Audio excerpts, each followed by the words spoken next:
تری هم به خودشون اختصاص بدن. اما اگه که میزان اختلالات به گونه‌ای باشد که در واقع حجم عارضه در استخوان‌ها انقدر شدید باشه که اگر دندون بخواد این رو مستتر کنه، دندون حیاتش به خطر میفته یا چهره بیمار حیاتش به خطر میفته، مسلما اینطور مواردی ارتودونتیست سعی میکنه که در تیم ارتوگناتیک یا ارتوسرجری قرار بگیره، ارتودونسی و جراحی قرار بگیره. درمانی رو آغاز میکنن که ترکیبی از متخصص ارتودونتیست و جراح هستن و به کمک همدیگه در واقع این درمان ها رو برطرف میکنن. در واقع اگه من بخوام تقسیم بندی کنم، در زمان دندانهای شیری حتما درمانهای ما پیشگیرانه است به کمک دستگاه‌های ساده و متحرک. بله. در دوره دندانهای مخلوط می توانیم درمانهای ارتوپدی و استخوانی رو انجام بدیم به گونه‌ای که فک پایین رو مسیر رشدش رو اصلاح بکنیم و در واقع بچه از درمانهای ساده‌تر و در عین حال مؤثرتری در حوزه استخوان‌ها بهره مند بشه. زمانی که اختلالات در حوزه دندوناست، مثل شلوغی‌ها، مثل این میسینگ‌ها یا نبود دندان‌ها هستش، یا حتی زمانی که استخوان‌ها به نسبه اختلالشون خیلی شدید نیست، ارتودونتیست میتونه با حذف بعضی از دندون‌ها یا با مکانیزم‌هایی که داره، با مکانیک‌هایی که به کار میبره، با ارتودونسی ثابت بدون نیاز به جراحی مداخله بکنه. و زمانی که عارضه به حدی شدید شد که جبران اون توسط دندون‌ها امکان پذیر نبود، ارتودونتیست‌ها با جامعه متخصصین جراحان فک و صورت میتونن در واقع دست به دست هم بدن و اختلال رو به کمک هم برطرف بکنند. بسیار خوب، خیلی متشکرم از جناب آقای دکتر مجید قاسمیانپور که به هر حال از متخصصان ارتودنسی و ناهنجاری‌های فک و صورت در کشور ما هستند و مهمان امروز برنامه سلامت باشید. با توجه به تصاویر و صحبت جناب آقای دکتر، به هر حال دو شکل اشکالی که ممکنه در ناحیه فک و دندانی ایجاد بشود، که شکل بد دندان‌ها، تعدادش، نوع رشدش، کمبودش یا بیشتر بودنش بحث شده، که بحث شکل اسکلتی، یعنی جلو عقب بودن فک. و در ارتباط با بحث درمان هم آقای دکتر توضیح دادن که به چه شکلی می شود درمان کرد. توضیحات بیشتری رو هم باز خواهیم داد، اما من یک سوال مهم دارم و اون این هست که ما با توجه به بذار اول بریم تصاویر ببینیم، برگردیم که سوالی رو که مطرح کردم فراموش نشه، هم برای شما هم برای دکتر. پس تصاویر ببینیم، برگردیم، بعد سوال مطرح می‌کنم. بفرمایید.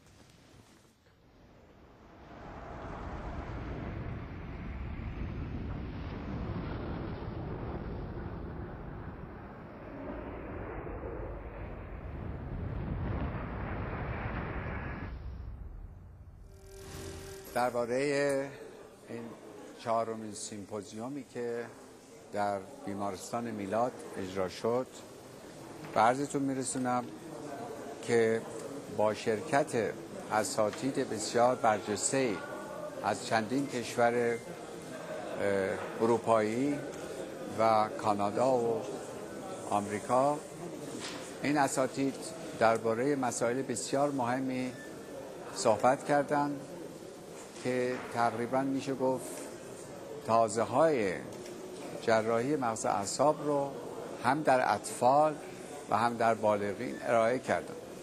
یکی از این سالها مسئله هیدروسفالوس بود که خب میدونید خیلی ها دچار جمع شدن آب توی بدنهای مغز میشن و راه‌های مختلفی برای حل این مسائل وجود داره که البته از یک بیمار به بیمار دیگه تقریبا راه حل مختلفه و مخصوصا الان که تکنیک اندوسکوپی رایج شده، بعضی از این بیمارها رو میشه با اندوسکوپی طوری عمل کرد که احتیاجی به شانت نداشته باشن. شانت اون لوله است که وارد بطن مغز میشه و بعد به شکم وارد میشه که آب مغز از اونجا رد بشه.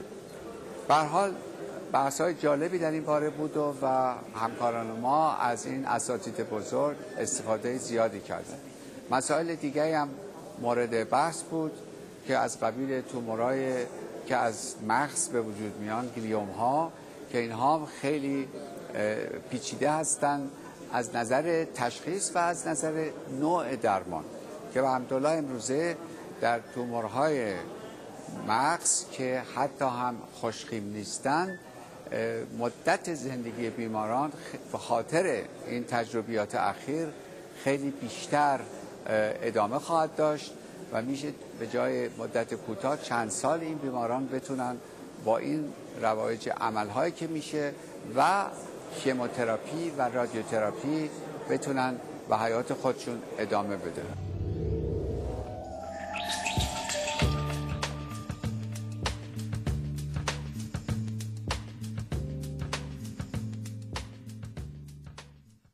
خب یک گپ و گفتی بود با جناب پروفسور سمیعی که به هر حال از مفاخر ارزشمند در رشته مغز و اعصاب در کشور ما هستند و همه دنیا ایشون رو میشناسن، کسی که در 35 سالگی به مقام پروفسوری رسیدند و این افتخاری است برای همه ما ایرانی ها.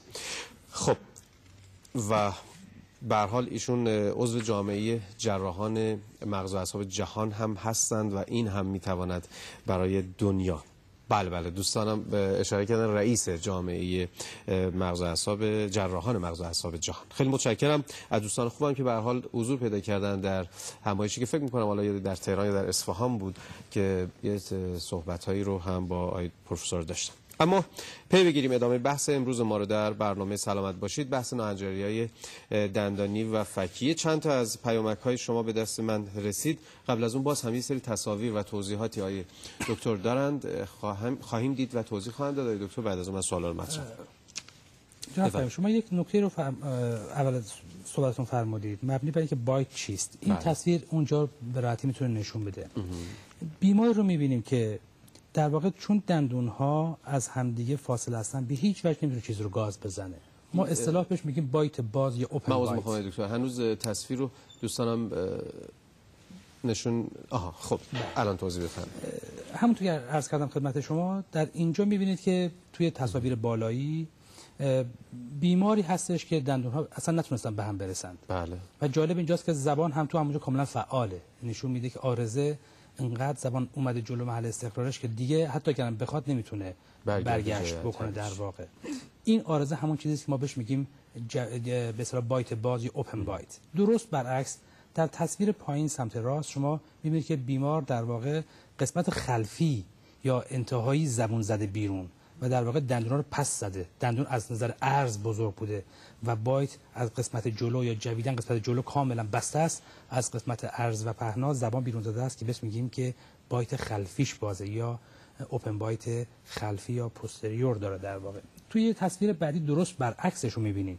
زمانی که انقدر دندونای بالا رو دندونای پایین خیمه زدن و چنبره زدن که دندونای پایین دیده نمیشن، بهشون میگن بایتش بسته است، بایتش کلوزد هستش. در واقع این عارضه از این بابت خیلی خطرناکه، چون فک پایین فک متحرکه و این امکان واسش فراهمه که بتونه رشد بکنه. وقتی فک بالا که فک ثابته، این خیمه رو روی فک پایین میزنه، فک پایین دیگه رشد نمیتونه بکنه و در واقع تو جای خودش محبوس میمونه. دیده شده وقتی که والدین در سن پایین این بچه‌ها رو مراجعه میدن، به محضی که ما این بایت رو باز میکنیم و دندون‌ها رو به سر جاش هدایت میکنیم، چون پتانسیل رشد تو فک پایین وجود داره، فک پایین حرکت میکنه و به راحتی میاد خودش رو به فک بالا میرسونه و در واقع اینجا اونجاست که بازم میگم نقش والدین در ارجاع به موقع بسیار بسیار مؤثر و مفید فایده هستش. اینجا یک عارضه دیبایت رو با شدت‌های مختلف می‌بینید. ما یکی از بیماری‌های شایع مادرزادی رو اگه بخوایم اسم ببریم که هم روی دندون‌ها اثر می‌ذاره و هم روی استخوان‌ها اثر می‌ذاره، بیماری‌هایی هستن که مادرزادی هستن، مثل شکاف کام اللب که تو این بیمار می‌بینید که متأسفانه در یک قسمتی فک نتونسته به هم برسه و در واقع توی دوره جنینی به علتی که دو تا قسمت کام، دو تا سقف کام خواستن زمانی که به هم برسن به هر دلیلی به هم نرسیدن، این عارضه اتفاق میفته. تو اینطور بچه‌های ما هم اختلال دندانی داریم، هم فکی داریم، هم گویشی کلامی داریم و متاسفانه این بچه‌ها از بعد و تولدشون تا سن 18-20 سالگی 7-10 بار ممکنه حتی جراحی‌های متنوعی رو تجربه بکنن. در واقع بله این یه اختلال مادرزادی دیگه است که می‌بینید که باز توش به اصطلاح فقدان دندون‌ها به مقدار خیلی زیاد دیده میشه و به همین ترتیب بیماری‌های ارثی دیگه و این هم یکی دیگه از مواردی که من روی این به اصطلاح بیشتر تاکید دارم. این حالتی که بچه به علت ضربه که وارد شده فک پایین در یک قسمتی شکسته شده، به علت بدجوش خوردن یا عدم رشد و عدم مراجعه به موقع یک انحراف شدید فکی اتفاق افتاده من از والدین محترم خواهشی که دارم با دیدن این تصویر این رو در نظر بگیرن که هر گونه ضربه‌ای که از حد معمول و مرسومش بیشتر بود، این یه جوری میشه که آقای دکتر عدم تقارن فک پایین هست. 100% که به فک بالا هم این عدم تقارن پس این بیشتر توضیح اگر امکانش هست بفرمایید. ما یکی از اختلالاتی که در نظام دندانی فکی داریم بهش میگیم اختلالات در واقع انحرافی، انحراف فک وجود داره. یعنی فقط به علت ضربه خوردن نیست، میتونه مادرزادی باشه، میتونه دلیل دیگه. بعضی وقتا خود بالک عضله ضعیف هستش در یک طرف، در نتیجه استخوان در اون طرف رشد زیادی نخواهد کرد، چون این عضله است که استخوان رو وادار به حرکت خواهد کرد. بعضی وقتا خود استخوان از یک حجم بیشتری برخوردار هستش نسبت یک طرف به اون طرف دیگه. بعضی وقتا این زبان هستش که در یک طرف فشار بیشتری رو تحمیل میکنه و بعضی وقتا هم هستش عواملی مثل شکستگی ها هستن که ضرباتی وارد میشن، از بس قدرت ترمیم بدن در داخل دهان خوب هستش، به خاطر خونرسانی خیلی خوبی که اتفاق میفته، والدین نگاه میکنن بچه که 2 روز بیمار ناراحت دردناک بعد خوب میشه، فکر میکنن مشکل حل شده. در واقع در حالی که این مشکل ممکنه که وجود داشته باشه. این از اون موارده که شکستگی اتفاق افتاده، مراجعه نشده، در واقع یک چسبندگی اتفاق افتاده توی اون ناحیه و این مالفورمیشن به استخوان‌ها رفته شده و متاسفانه میبینید که بچه یک انحراف فک شدید رو تجربه کرده. اما اون چیزایی که باز هم والدین بهتره که بدونن، بحث مکیدن انگشت. من بسیاری از والدین از من میپرسن که بستونک مکیدن انگشت مکیدن اینا تا کی چه عوارضی داره، چه جوری هستش، آیا اثر بد میذاره، اثر خوب میذاره؟ همونطور که شما بهتر میدونید در دوره جنینی به خاطر اینکه حفره دهان باید تخصصش رو پیدا بکنه، تکاملش رو پیدا کنه و مکیدن در واقع یکی از فانکشن ها و عملکردهایی است که مجموعی از اعضا رو به کار میگیره.